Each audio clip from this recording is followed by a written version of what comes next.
一位73岁的母亲，月领26000元退休金，手上还有180万元积蓄。她原以为平淡安稳的晚年已经有了着落，但在探望住进养老院的老友之后，她做了一个惊人的决定，和自己的儿子断绝来往。究竟养老院里发生了什么？儿子又是做了什么，让她如此心寒？当晚年生活出现裂缝，当亲情开始不再可靠，你会怎么做？今天这支影片不讲煽情，只讲现实。我们要分享一位母亲的故事，她走过迷茫、心碎，最后勇敢地为自己而战。她没有抱怨命运，而是用行动证明，真正的尊严是默默活出让人刮目相看的样子。欢迎收看本期节目，本期内容你一定要看到最后。我叫李玉霞，今年73岁。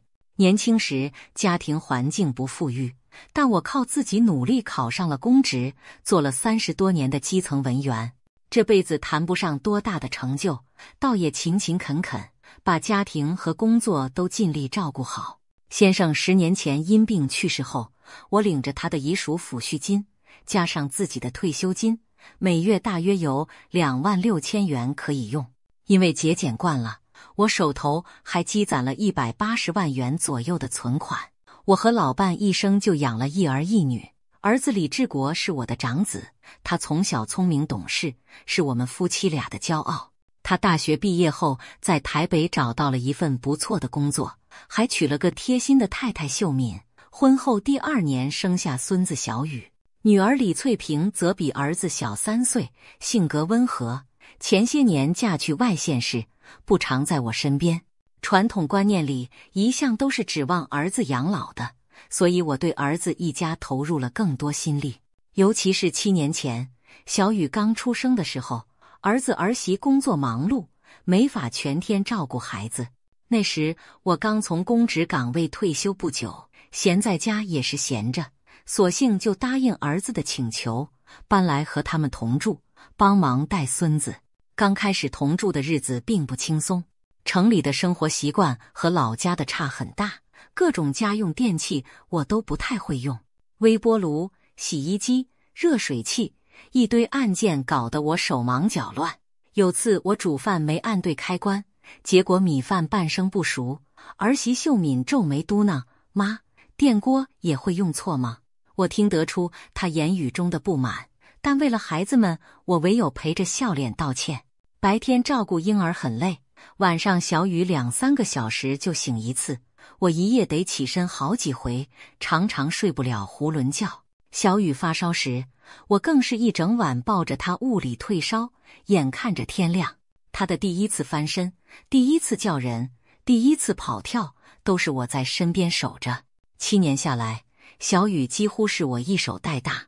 儿子儿媳工作日不在家，家里的3餐、扫除、接送全由我包办，甚至买菜煮饭的钱也多半是我自掏腰包，从没跟他们开口要过生活费，连过年收的几千元红包，我又转手给了孙子买玩具。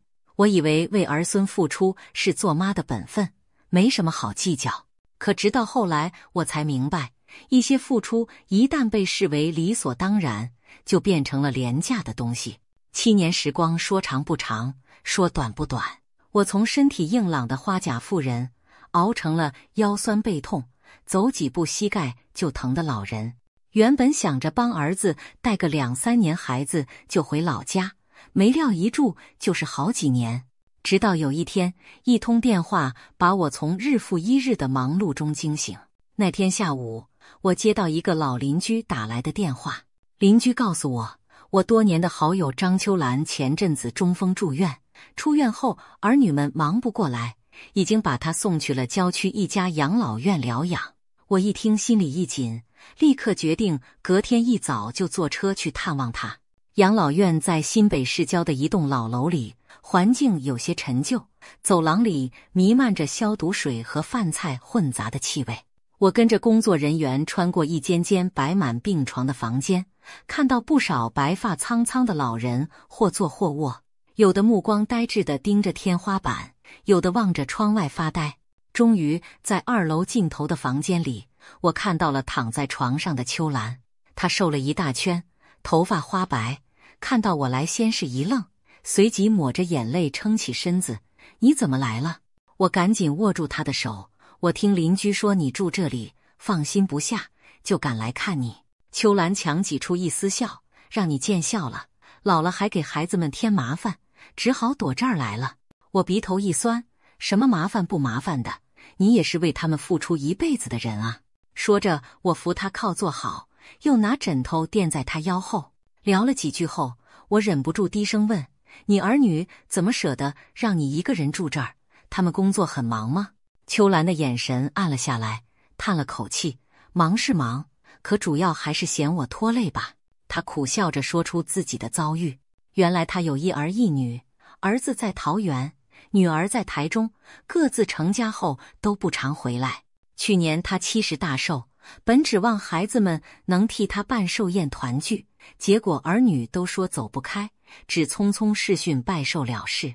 说到这里，她眼角泛起泪光，我那时就觉得心寒了。谁知不久，我突然中风住院，出院后连行走都需要搀扶。儿子女儿商量后，就帮我找了这家养老院，说是有人专业照顾，比在家请看护划算。我紧紧握着他的手，不知道该说什么好。秋兰的声音开始哽咽，他们还劝我把老房子卖了，说养老院每月要钱，我自己也用不到房子了。我一想也是，就忍痛卖了房，把钱交给儿女保管。结果他哽咽着没有再说下去，但我已经明白了7、8分。孩子们拿了钱，把他安排在这里，每月付基本的费用，可除了逢年过节来一趟，平日根本看不到人影。他们说我在这里疗养很好，可是秋兰抹着眼泪，这里的护士虽好，但哪有家人陪在身边安心？每天除了吃饭就是发呆，我真不知道自己是不是就这样等着离开这个世界了。我听得眼眶直发热，忍不住红了眼睛。对不起，我之前都没关心你。秋兰连忙摇头：傻呀，你在城里带孙子也忙，我只是想告诉你。她抓紧了我的手，语气颤抖：人老了，千万别把自己所有都给了儿女，要给自己留条后路，不然到了我这把年纪，就真的无路可退了。说完这句话，她已经泣不成声。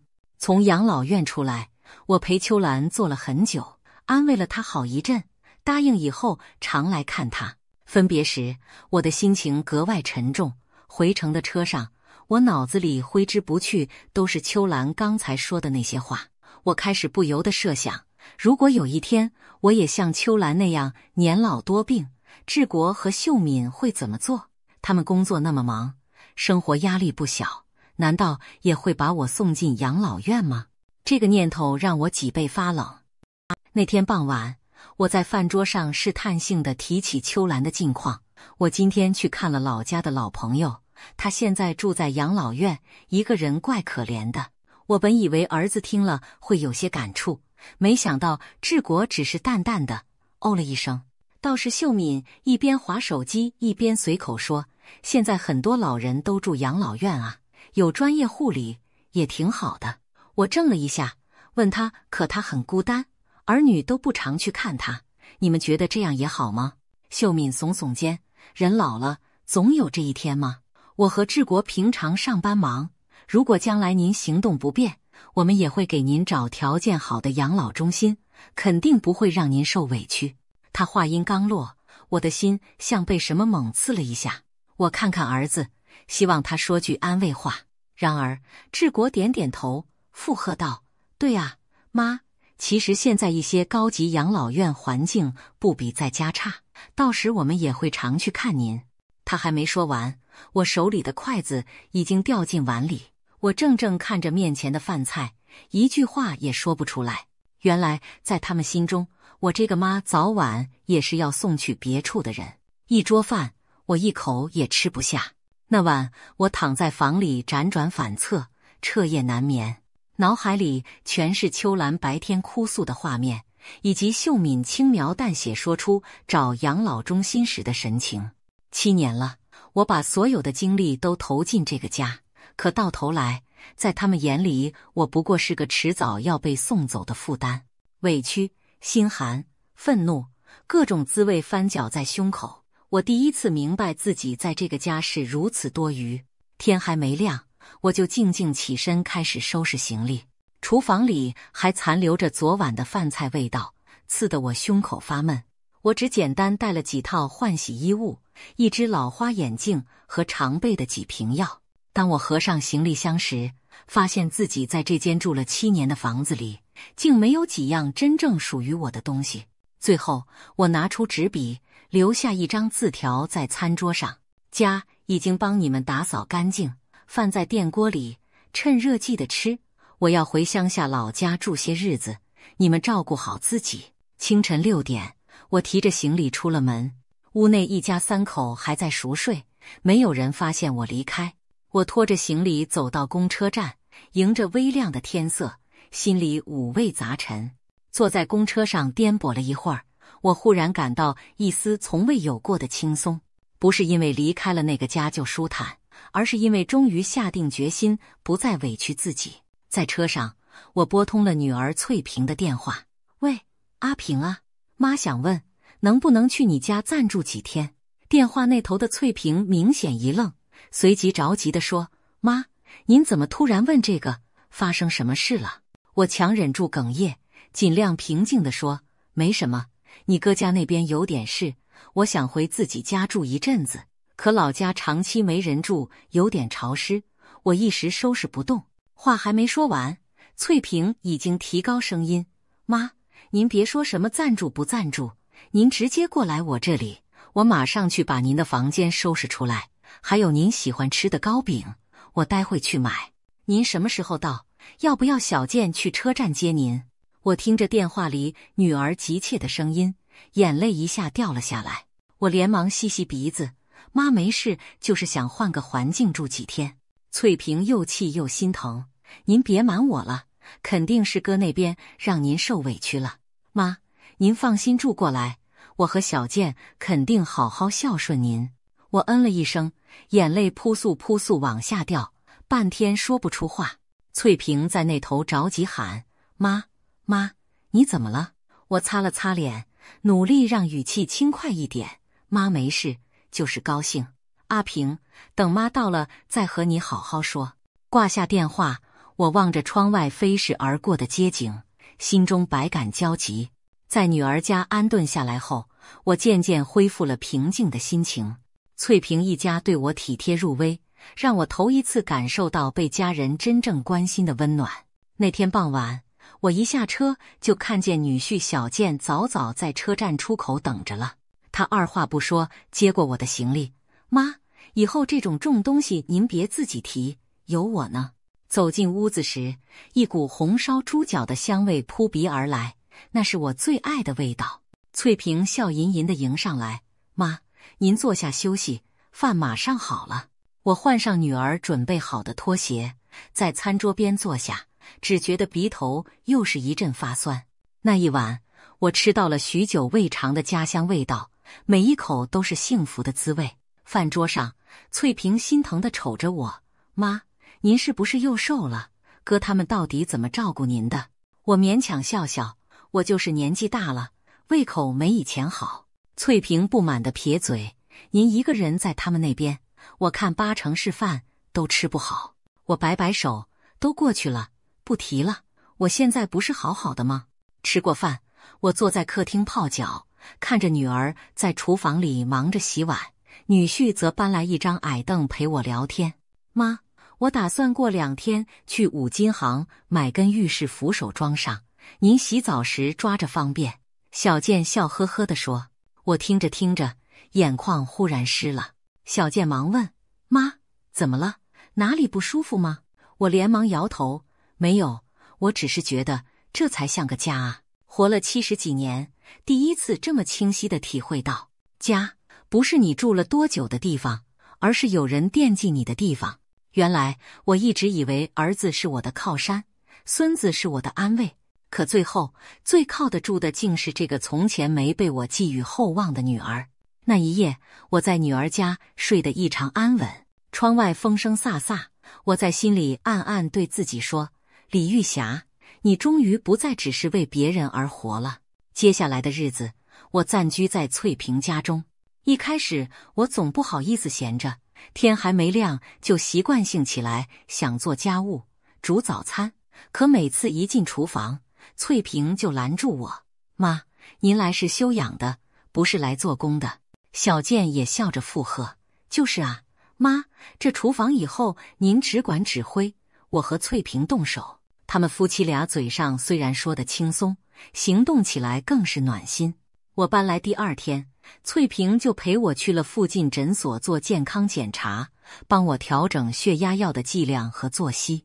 她每天傍晚还会陪我去公园散步晒太阳，说是让妈多活动活动，不要老憋在屋里。为了方便我夜里上厕所，他们甚至让出主卧给我睡。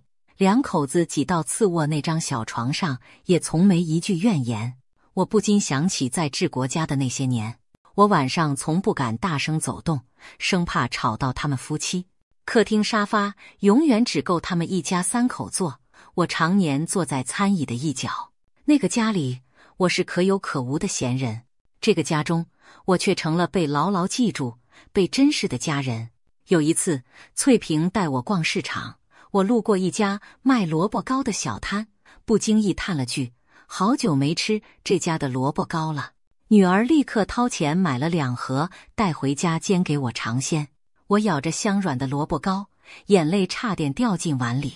晚饭时，我忍不住说：“阿平啊，妈以前总说嫁出去的女儿泼出去的水，没想到最后真正在惦记妈的人，反倒是你。”翠萍一边给我夹菜，一边笑道：“妈，过去你疼哥哥多些，我也理解，反正我知道你心里不是不疼我的。”说完，他又夹了块猪脚放进我碗里。吃完饭，我坚持要洗碗，翠萍忙拉住我：“妈，以后您就在这儿常住吧，家里地方不大，但只要有您在，我才觉得踏实。”我一时哽咽，点点头，没有说话。不过妈，我擦着手试探说：“我每个月多少要给你们3、5千元生活费，水电开销总不能都让你们出。您跟我客气什么？”翠萍柳眉一竖：“妈，以前您为我们付出那么多，我们小家又不是靠您那几千块过日子的。我是您女儿，不是您请来的外人护工。”我苦笑着点头：“妈不是不讲理的人，这点钱是我心甘情愿出的，不是给你工资，而是妈自己想分担点，好让自己心里安稳。”翠萍眼圈红红的看着我：“那您以后不准省吃俭用，也不许偷偷停药。以前您疼我，现在换我照顾您好不好？”我鼻头发酸，重重点了点头。在那一刻，我终于明白，亲情不是谁叫的响，谁地位高，而是谁在你最无助的时候，愿意腾出心来照顾你，心疼你。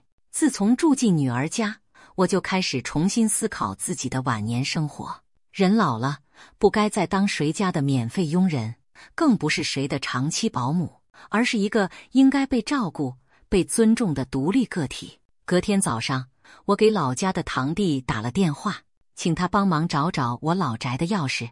我的心中有了一个盘算，一个关于未来的计划正慢慢浮现。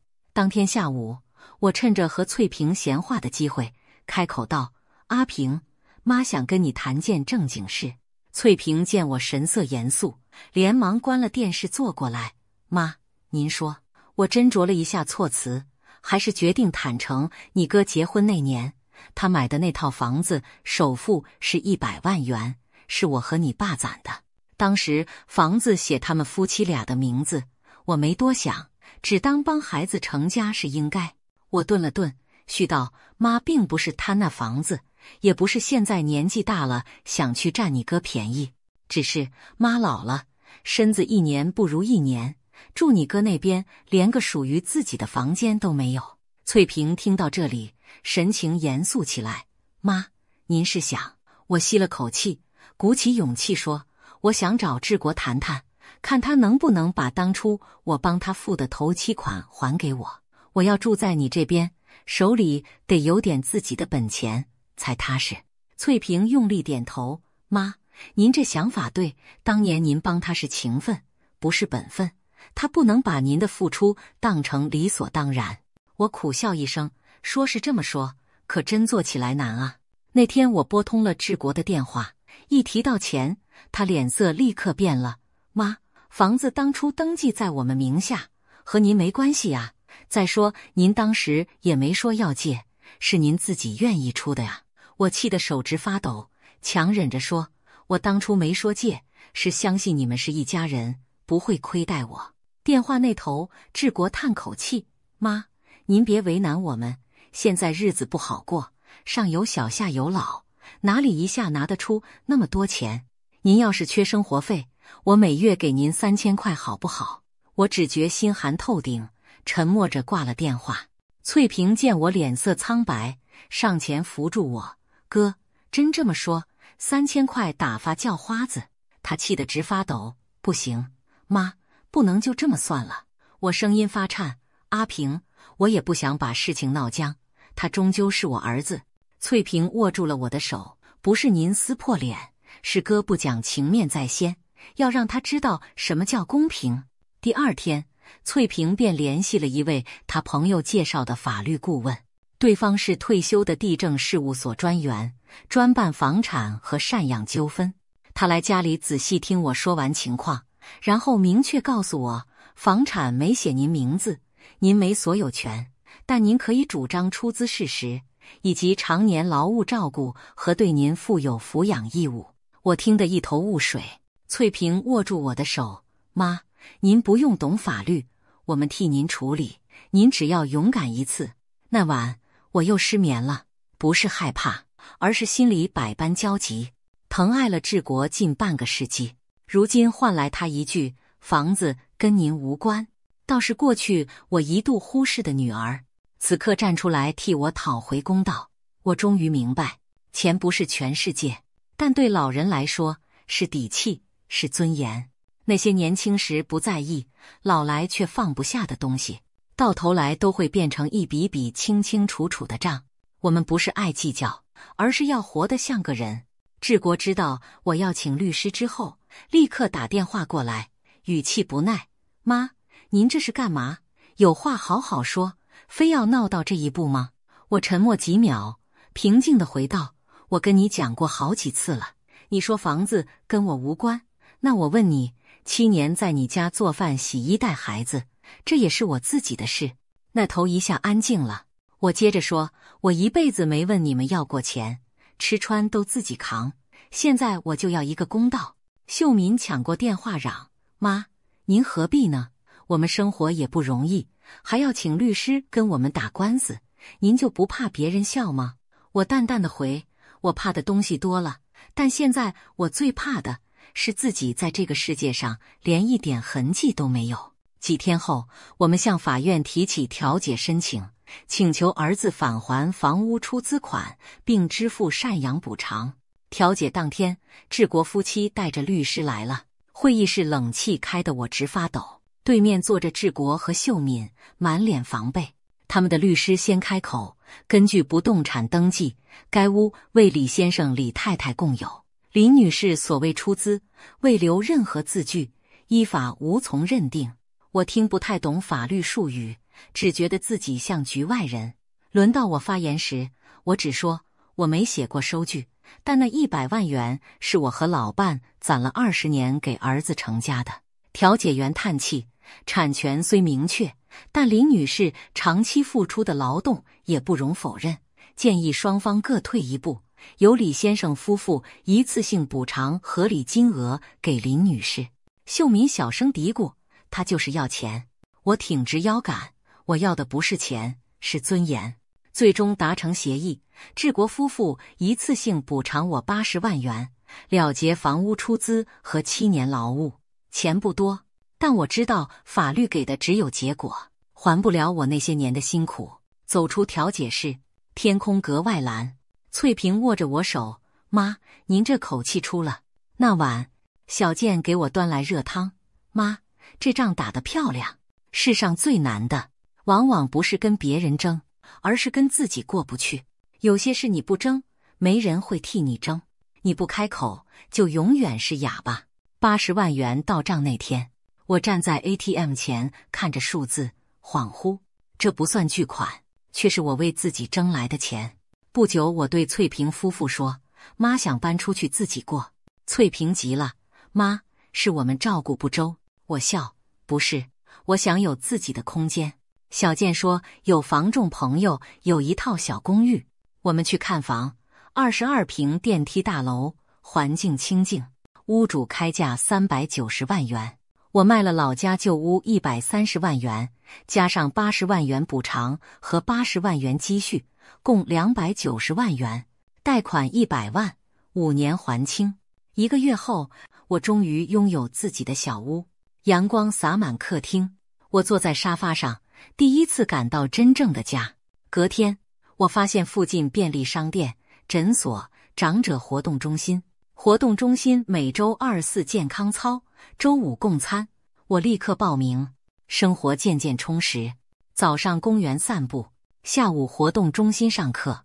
我找了半日清洁工，时薪180元，1周3天，收入不多，却让我觉得自己还有用。周末翠萍一家来吃饭，她总笑，妈，您气色好多了。我笑，以前像挂墙上的旧钟，现在是能自己走的闹钟。偶尔志国也来，他提水果坐一会儿就走。后来一次他说，妈，要不要我们请看护？我笑，不用，妈照顾自己没问题。我明白，关系强求不来，叫妈不是靠嘴，而是靠心。现在我把每月生活费控制在1万5以内，房贷2万5，靠积蓄、工资、退休金，日子紧却自由。有天林阿姨说，玉霞姐搬出来真对。我笑，人老了，得先承认曾经委屈自己，才能开始新生活。搬出来半年了，日子踏实自由，不再空落。傍晚，志国电话，妈，我想来看您。不久他到了，提水果蛋糕，憔悴了些。坐下后他说，妈，对不起。他承认过去忽视了我。我轻叹，妈要的不是房子，是交代。他红了眼，我太晚懂。我笑，你愿来看妈就够。之后志国常来，秀敏也变得温和。小雨叫阿嬷，要吃红烧狮子头。志国说想换清闲工作陪我。我说照顾好自己就是孝顺。他要帮我还贷，我婉拒，妈想自己扛。他尊重我，裂痕虽在，但心敞开了，就不再阻碍。临走他道谢，我笑，以后常来就是。门关上，我心里最后的石头落下。回望73岁后的人生比前半生精彩。我用7年在儿子家奉献，却无一句感谢；用几月在女儿家疗伤，用一次调解拿回尊严。以前我以为老了要依靠儿女，现在我明白，老人最怕的是没底气。对晚年的朋友，别把牺牲当理所当然，别把指望孩子当唯一退路。对年轻人，父母不是佣人，不是提款机，他们要的只是心意、陪伴、体贴的一句话。我吃过很多苦，终于学会为自己而活。